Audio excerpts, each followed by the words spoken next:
আমাদের এই যে গ্রামের বাড়ির থেকে কাঁঠাল আনছিল ওর আব্বু, শুটকিতে কাঁঠাল দেব, কাঁঠাল দিয়ে রান্না করব আজকে। শুটকিটা মানে কাঁঠালের পিসি দিয়ে আর কি রান্না হবে। তারপরে আমি এখানে যে একটু মিষ্টি কুমড়া দিব, তারপর কিছুটা আলু দিব,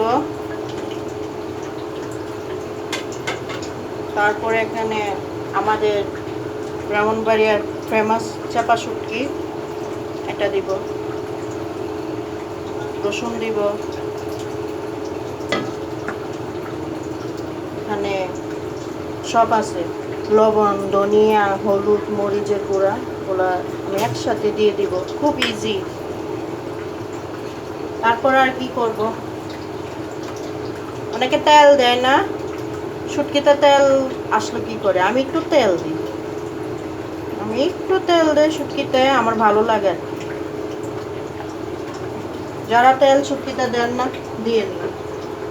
এখন এটাকে বন্ধ করে দিব। এখানে অনেকগুলো সবজি না, একটু পরে দেখবেন সুগার মানে অল্প হয়ে যাবে।